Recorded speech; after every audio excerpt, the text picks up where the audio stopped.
Salut à tous. Bienvenue dans cette nouvelle vidéo où nous allons nous intéresser à la configuration du service DNS sous Debian.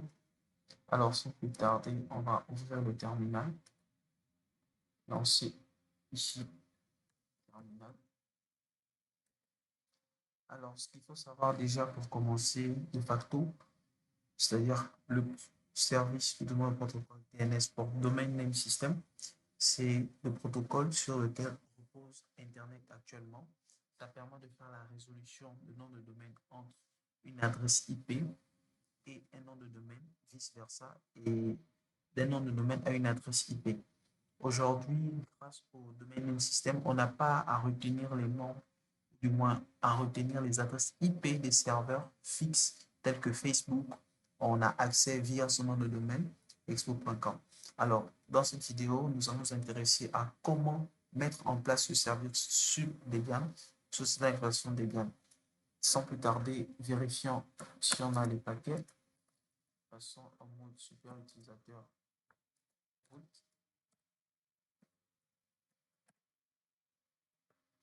Ici, on fait un dpkg -l by on dit le nom du service, du moins du paquet, c'est bind9. Voilà, vous pouvez le constater, il est bel et bien présent ici. Installé.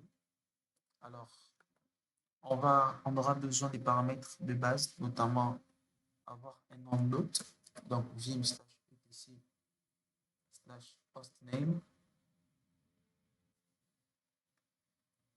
Voilà, ici vous pouvez définir le nom de votre serveur. Vous aurez besoin du nom du serveur, on aura besoin d'un nom de domaine pour réaliser les configurations. Le mien, il est déjà placé, qui est SRV1, mon nom de domaine. Et ensuite, nous allons au fur et à mesure toucher différents fichiers de configuration. Alors, on va vérifier la connectivité, on va faire la mise en réseau. Dans ce réseau, réglage réseau. Ici, on va passer sur réseau interne. Ensuite, on va éditer le fichier vim/etc/network/interfaces. Voilà.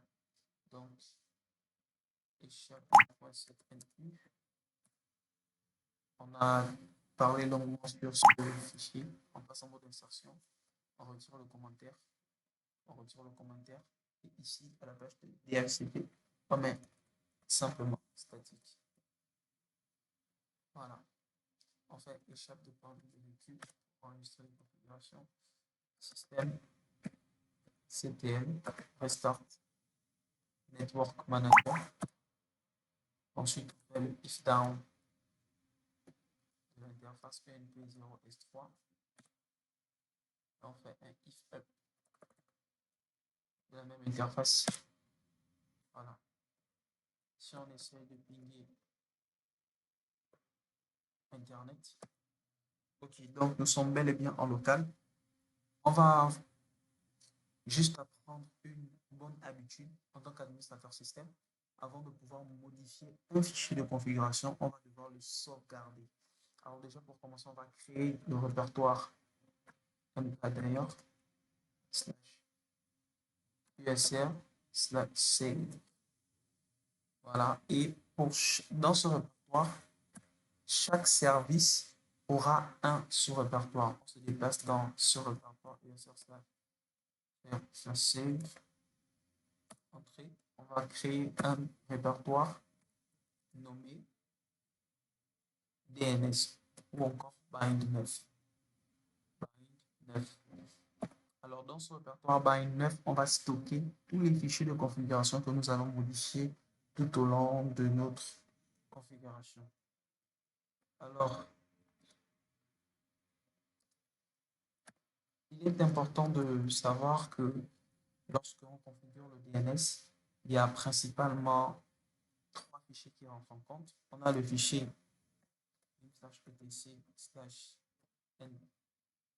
nsswitch.conf. Le fichier nsswitch.conf, ici, il détermine l'ordre de résolution de nom de domaine. C'est-à-dire, lorsque une machine locale essaie de joindre un certain nombre de domaines ou un certain autre distant, il va commencer par venir regarder le fichier. Il va commencer par charger les files.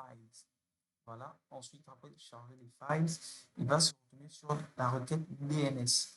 Donc, c'est-à-dire qu'en fouillant les files cibles, la résolution n'a pas été trouvée dans les fichiers. Il va passer par la résolution DNS. Une fois que la résolution DNS est trouvée, alors il pourra simplement effectuer la requête. Donc, ici, l'un des fichiers, le premier fichier qu'il va vérifier, c'est le fichier etc/host. Voilà, c'est dans ce fichier où il va devoir faire la résolution de domaine, le nom de domaine. Il viendra fouiller premièrement. Alors ici, on remarque bien, c'est une combinaison ou du moins une association entre une adresse IP et un nom de domaine. Donc ici, ça c'est pour local et ici, ça c'est pour localhost. Voilà. Donc ici, on va apporter la modification à ce fichier. Avant de le modifier, on va faire cp/etc/hosts etc/hosts dans /usr save bind 9. Voilà. Ok, la copie de ce fichier dans le répertoire bind 9, au cas où il y a des configurations qui ne fonctionnent pas correctement, on pourra simplement restaurer le fichier. Alors là, on peut éditer le fichier host sans problème. Alors dans le fichier host, ici, on va faire une résolution de nom de domaine. On passe en mode insertion. Ici, qui est notre adresse IP 192.168.10.254. Tabulation. SRV1. Le nom de domaine pleinement qualifié. Donc, nous, notre domaine sera luxadmin.sn. En fait, échappé.wq enregistré. Alors, une fois que on va faire dans ce fichier, ensuite, on va éditer le fichier /etc/resolve.conf. Dans le resolve.conf, ici, on a le name server qu'on va éditer à la place du name server.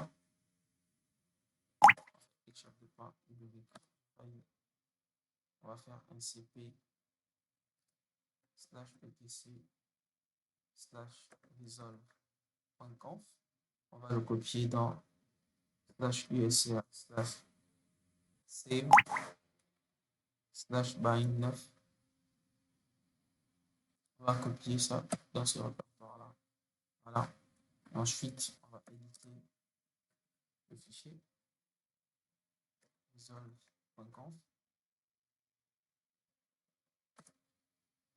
Name server. Ici, on va rentrer notre adresse IP, notamment le 10.254. Ensuite, on search pour le nom de domaine. C'est luxadmin.sn. Voilà. Enregistré. Alors, donc, une fois que ces configurations de base ont été faites, il va falloir désormais modifier ou du moins se déplacer dans le répertoire bind. Alors, on sait que le répertoire par défaut des fichiers de configuration, c'est etc. Donc, on va faire un cd/etc/bind. Tous les fichiers de configuration de ce service DNS se trouvent dans ce répertoire. En faisant ls-l, voilà, on va se retrouver avec différents fichiers.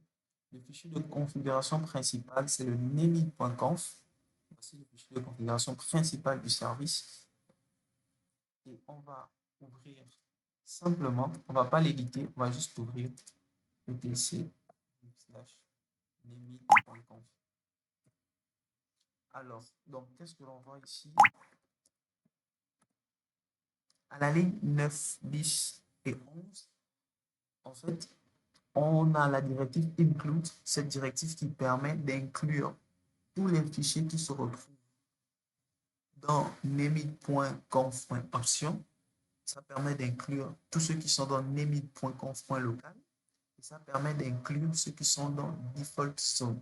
Donc, ça veut dire qu'une fois qu'on va charger le fichier nemid.conf, les trois autres fichiers seront ainsi chargés, donc notamment option, local et default zone.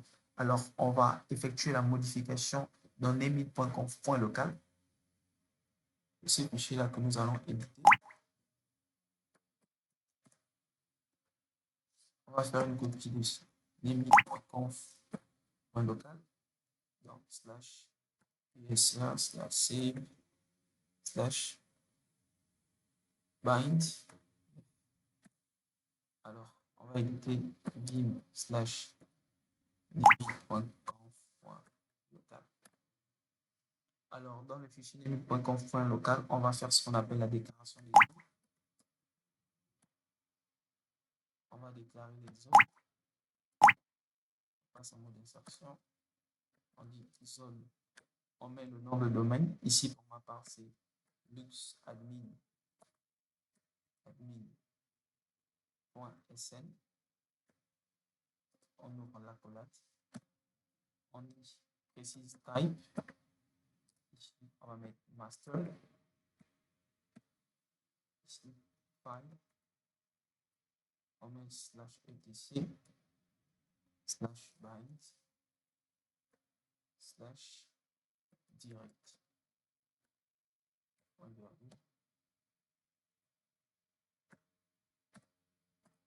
prend zone. La zone inverse. Adresse IP ici 200 160 et 10 10.168.in-adda.arpa espace type master file slash etc slash bind slash inverse.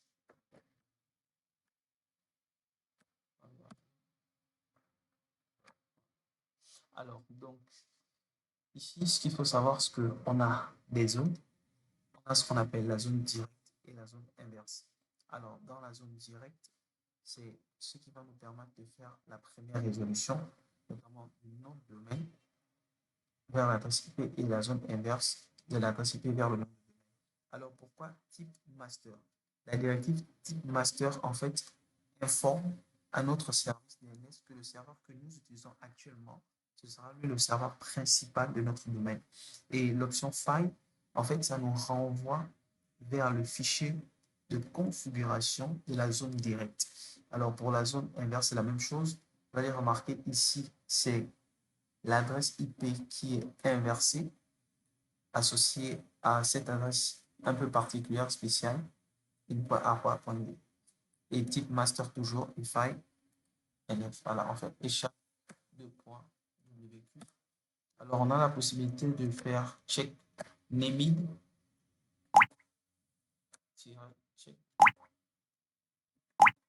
check conf. Et on renseigne le fichier nemid.conf.local. Voilà, donc on a la possibilité de faire des vérifications pour voir si la commande et du moins les informations saisies sont correctes. Alors, ça nous a rien envoyé, c'est-à-dire c'est correct. On va faire un ls. Encore, on va s'intéresser désormais au fichier db.local. Alors, si on fait un VM de db.local, vous allez voir à quoi ça ressemble. Voici à quoi ressemble un fichier de zone de configuration. Alors là, on va copier ce fichier pour en prendre un exemple pour la zone directe et copier le même pour la zone inverse. Donc, on fait échec. On va dire copie db.local en direct, dans le même répertoire, mais en direct. Et on va faire un VIM direct. Okay. Donc, en éditant ce fichier, on a ici les différents types d'enregistrements que l'on peut retrouver pour un serveur DNS. Voilà. Donc, à la place de localhost, on va mettre le nom de domaine. On passe en mode insertion. Mon nom de domaine pleinement qualifié, c'est SRV1.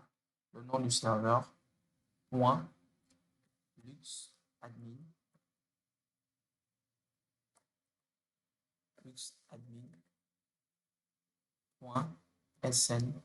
Voilà, il faut faire attention, le dernier point est très important car il représente la racine du nom de domaine. Et ici, on fait la même chose. On dit route, ensuite SRV1, point, le nom de domaine luxadmin.sn. Alors ici, on a le numéro de série, on a le temps de rafraîchissement, cas d'expiration, TTL. On vient à la ligne 12. Ici, l'enregistrement name server. On va renseigner encore l'adresse serv1.luxadmin.sn. Ici, l'enregistrement A, SRV1.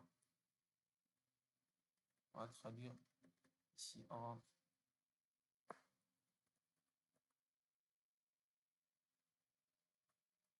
l'adresse IP, c'est 192.168.10.254.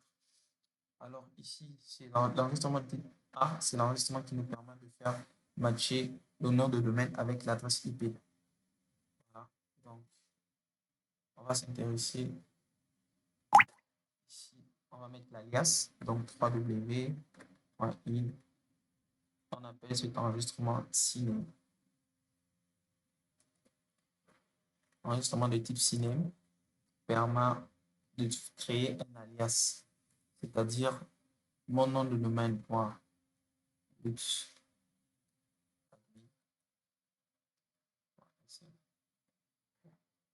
Alors ici, avec l'enregistrement CNAME, ça permettra que l'on tape srv.1.luxadmin.sn ou www.luxadmin.sn, ça va toujours envoyer à la même chose. Alors, on peut faire un échappe de .wq enregistré. On peut toujours faire nemid pour vérifier. Nemid-check. Cette fois-ci, on check la zone. On donne le nom de la zone. Pour la main, c'est luxadmin.sn.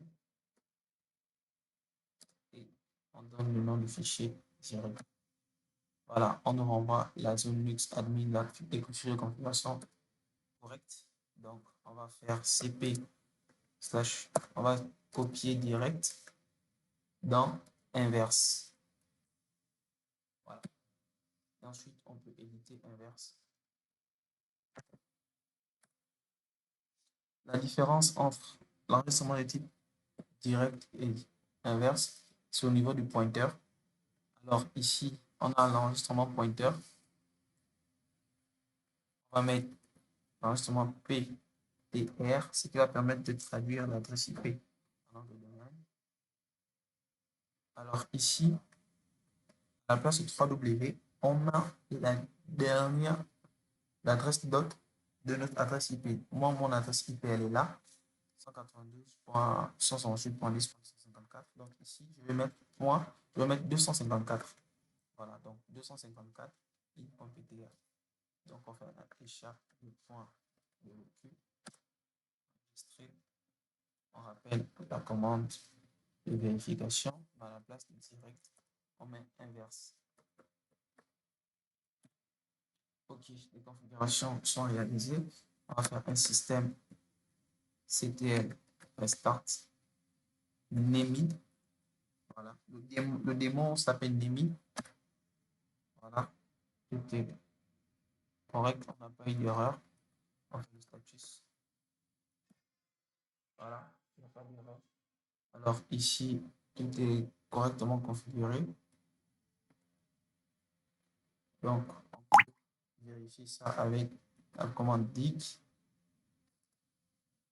arrobase, l'adresse IP de votre serveur,